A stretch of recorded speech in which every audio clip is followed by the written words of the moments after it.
This is a story which ends in a frantic dash from a police checkpoint in Ulaanbaatar, Mongolia.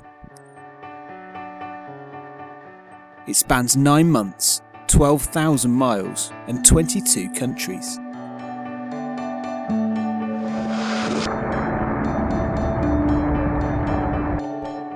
It involves the world's first 4-wheel drive reliant robin. And, like all the best stories, it starts on the M1 on a sleety Sunday in February 2009. It's currently 5:45 on a Sunday evening. Hugh, who's holding the camera, is supposed to be at a house party that he has organised. Instead we are probably just coming up to Nottingham on the M1.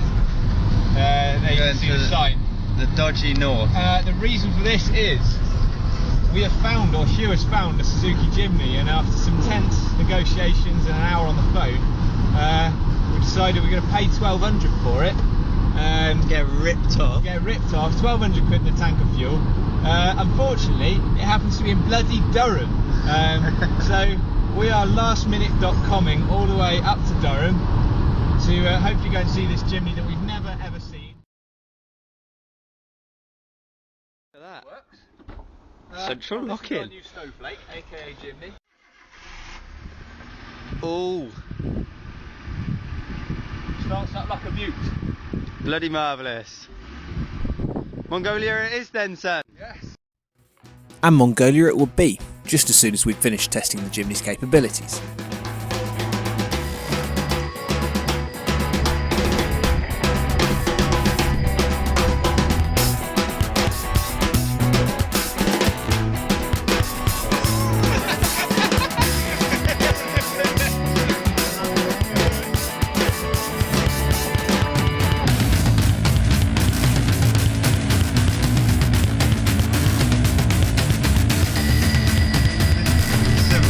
This is already so much fun.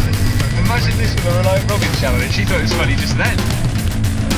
Man, we should have bought one of these when we were at college. Yeah. The journey back from Durham was long, snowy and, at under 30 miles per gallon, expensive. Still, we eventually made it back to base camp in Coventry and set out in search of a reliant. Rotting in the corner of a Bristol-based specialist, it took just £100 for Cecile the Rialto to become ours to keep.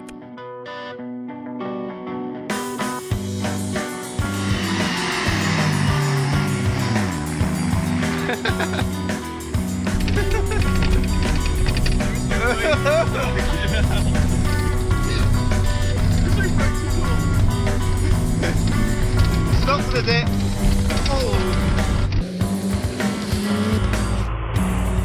But enough prattling about. It was time to get down to some hard work. Oh, go on then, just a bit more testing. How's the ride comfort?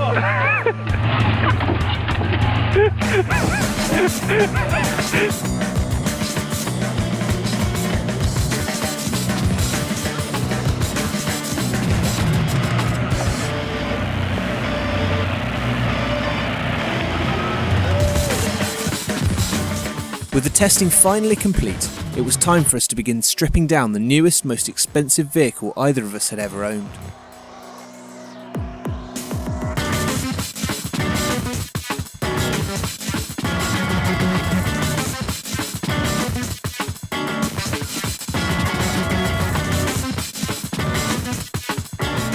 Ripping the Jimny to pieces actually turned out to be a masterstroke, as the spare parts thus gained netted us a tidy £500 on eBay, which we split between the charity fund and our own expenses.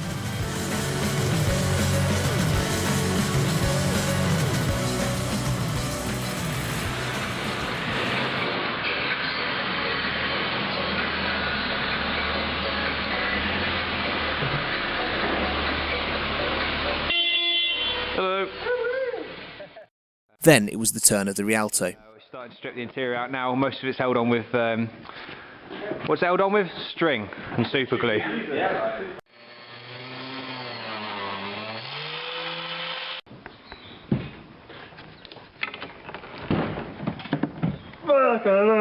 This is Hugh trying to put the robin into reverse. Jesus Christ. Thankfully, as we were doing the build in Ed's barn, we had access to a telescopic handler, without which the build would have been nigh on impossible.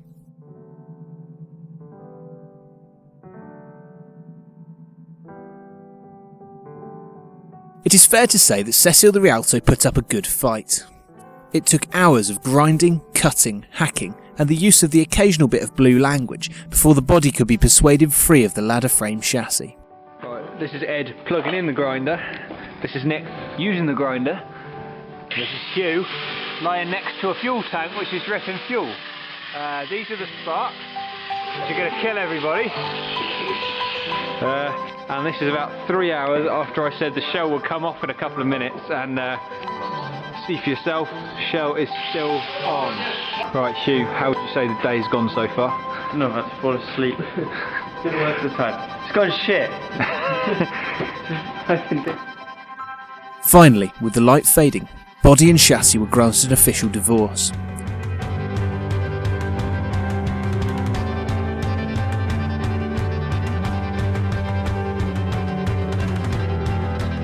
Despite our careful-ish preparations, it soon became apparent that the Reliant body was far too narrow to fit on the Jimny's frame without some serious modification.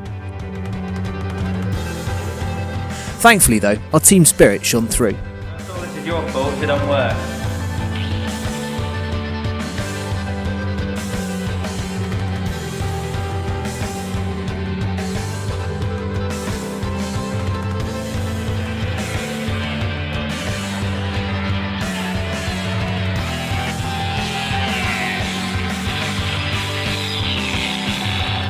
Too late now. Fuck it now.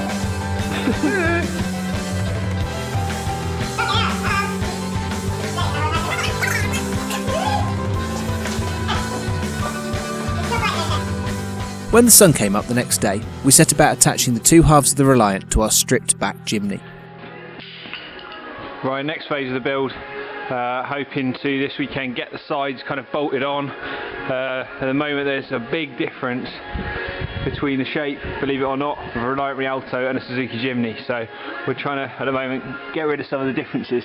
One of the key differences, they don't seem to have built much of a wheel arch in the front. I don't know why, it's a strange sort of design flaw. So that's first job.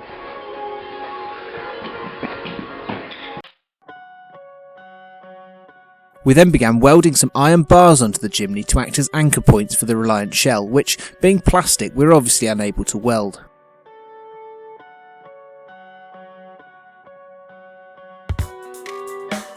Then, with a mixture of wood, fiberglass resin and filler, we set about bridging the gap between the two.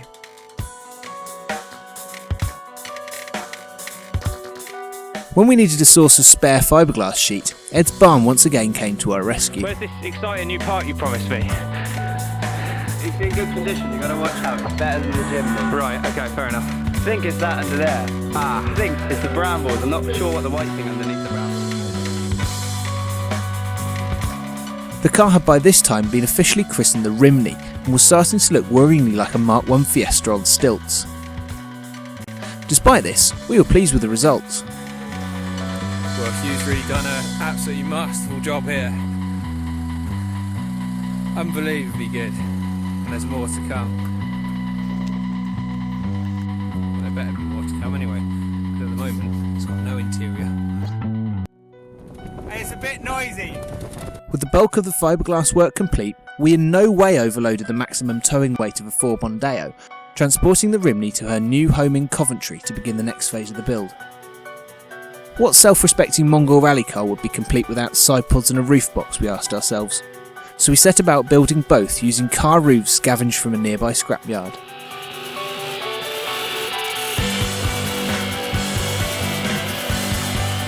Proper planning is of course the key to a successful build. With retrospect, perhaps we should have tried some.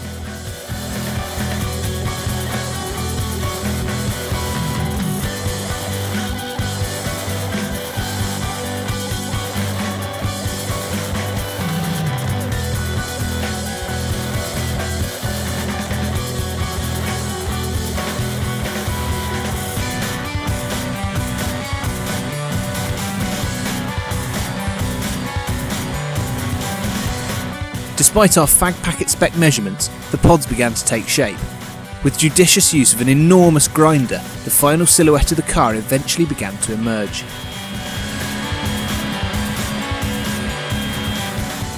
The Rimney looked ready for anything, and we weren't finished yet. For a start, we had the interior to worry about. Coming to a pretty major snag in our plan to take a fridge full of beer across Mongolia, Kazakhstan and the rest of our route, and across Iran, of course. They'll never guess. And the problem is this: basically, it's going to necessitate Hugh spending the whole journey looking like that, like a little garden gnome, sat guarding the beer in the fridge so the Iranians don't take it off him. If I can't open it, but he can't open it and it'll fall off its block of wood. So the fridge full of beer idea is probably going to have to be taken off and shelved, but we'll get a small one, probably mount it there, something like that.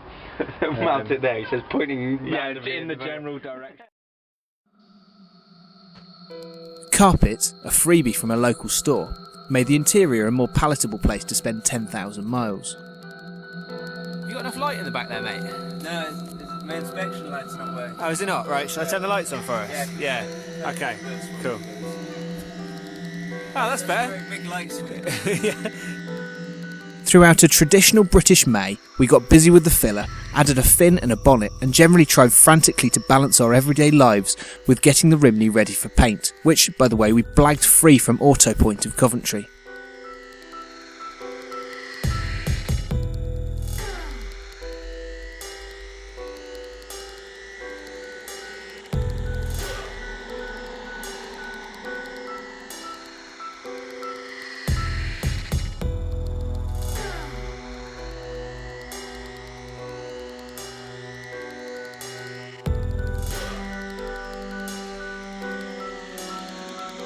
The results were outstanding. And what did the Rimney look like on the road? How did she perform in Central Asia? And where did the police chase come in? You'll find out in part 2.